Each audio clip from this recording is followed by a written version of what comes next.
5 years എന്ത് സംഭവിക്കാൻ പോകുന്നു എന്നതിന്റെ റിഫ്ലക്ഷൻ ആണെന്ന് UDF ആത്മവിശ്വാസം കൊണ്ടു 80 സീറ്റിൽ അവർ മുന്നിലാണെന്ന കണക്കുകൾ വന്നു. ഇതല്ല 80-ൽ നിന്ന് 100 ആക്കാൻ പറ്റുമെന്ന ആത്മവിശ്വാസത്തോടെ ഒരു ക്യാമ്പ് കഴിഞ്ഞ് ഒറ്റക്കെട്ടായി UDF പുറത്തേക്ക് വരികയാണ്. ഇതിനെ ഈ UDFന്റെ ആത്മവിശ്വാസ പ്രകടനത്തെ അവരുടെ ഒരു പടയൊരുക്കത്തെ BJP എങ്ങനെയാണ് കാണുന്നത്? നടന്നത് തന്നെ എന്താണ് പുച്ഛിച്ചൊരു ചിരി. നോക്കൂ, ഇവിടെ 100 സീറ്റ് എന്ന് പറയുന്ന ഒരു എന്താ പറയുക ഒരു മോഹസംഖ്യ കോൺഗ്രസ് സ്വപ്നം കാണുന്ന സമയത്ത് അവരുടെ മുന്നണിയിലെ പ്രശ്നങ്ങൾ പോലും പരിഹരിക്കാൻ അവർക്ക് സാധിച്ചിട്ടില്ല.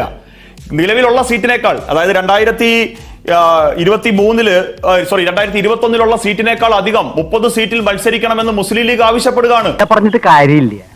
ആയുഷ്കാലം എന്റെ കോളാമ്പി ചുമക്കാനാണ് നിന്റെ വിധി. നീ എന്താടാ ഒരു മണി അർത്ഥം വെച്ച് സംസാരിക്കുന്നേ?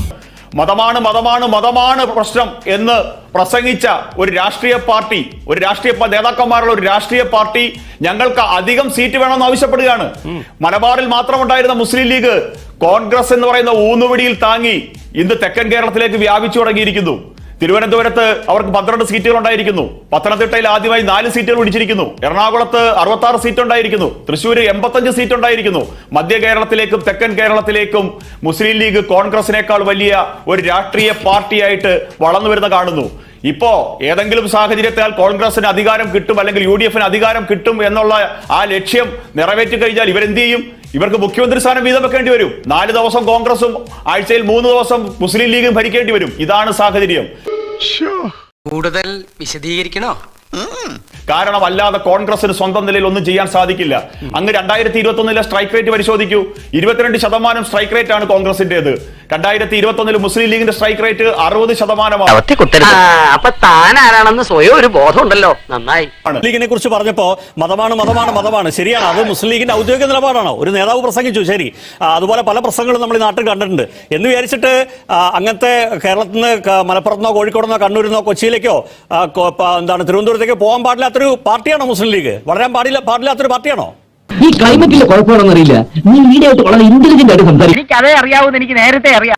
ഏതെങ്കിലും ഒരു തലയ്ക്ക് വെളിവില്ലാത്തവൻ എവിടെങ്കിലും ഒരു ക്രിസ്ത്യൻ ബഷറിക്ക് നേരെ ഒരു ആക്രമണം നടത്തി അത് BJPയുടെ പ്രഖ്യാപിത നിലപാടാണ് എന്ന് പറഞ്ഞു വെക്കുന്ന അയ്യപ്പദാസിനെ പോലുള്ള മാധ്യമ പ്രവർത്തകരെ ഈ ചോദിച്ചു. ഒരിക്കലുമില്ല. അത് വെറും ഇല്ല. അത് ദുർവ്യാഖ്യാനം മാത്രമാണ് ശ്രീജിത്തിന്റെ. ഏതെങ്കിലും ഒരാൾ പറഞ്ഞാലൊന്നും നമ്മൾ സംസാരിച്ചിട്ടുണ്ടെങ്കിൽ അതിനൊക്കെ എന്തെങ്കിലും അടിസ്ഥാനം ഉണ്ടാവും. അല്ലല്ല, അങ്ങനെയല്ല. അത് വെറുതെ പറഞ്ഞു പോരുത്.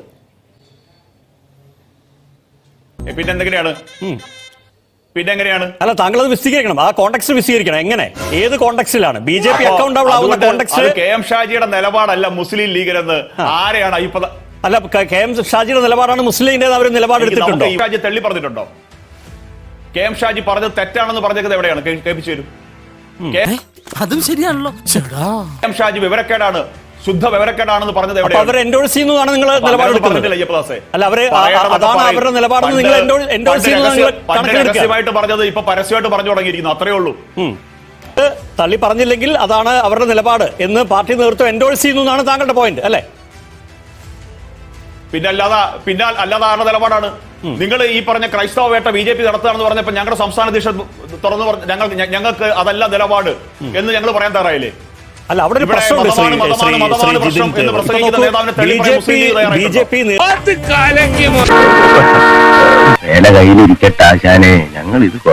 നേതൃത്വത്തിന്റെ എന്ന BJP നേതൃത്വമോ അല്ലെങ്കിൽ BJPക്കാരോ പോയി നേരിട്ട് ചെയ്തു എന്നല്ല.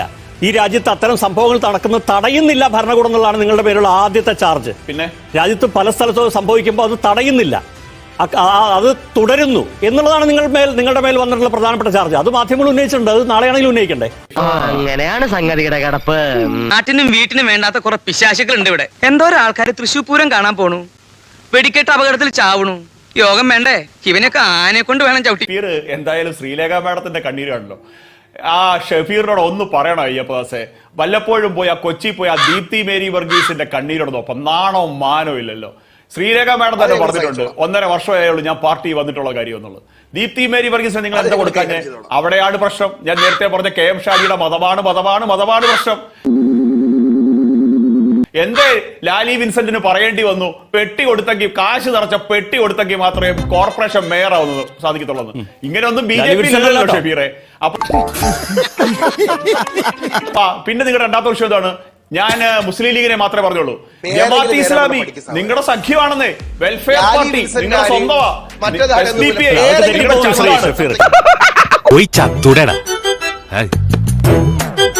PMSV എന്ന് പറയുന്ന നിങ്ങൾ ഭരിക്കുന്ന ചാനൽ സംസ്ഥാനങ്ങളിലെല്ലാം ചർച്ചയ്ക്ക് ഒപ്പിട്ടതിന് പേരെങ്കിലും ശേഷം PMSVയെ നിങ്ങൾ ഈ പറഞ്ഞ മുസ്ലിം സംഘടനകൾക്ക് വേണ്ടിയിട്ട് കേരളത്തിൽ എതിർത്തപ്പോഴേ നിങ്ങളുടെ വിധി എഴുതാൻ ജനം തീരുമാനിച്ചിട്ടുണ്ട്.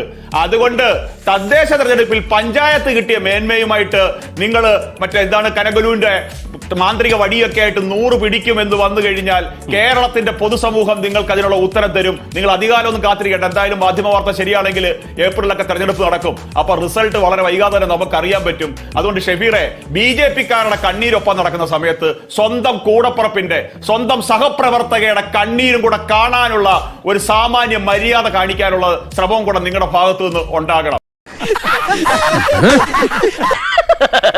തൽക്കാലം ഇത്രയും മതി. വരട്ടെ.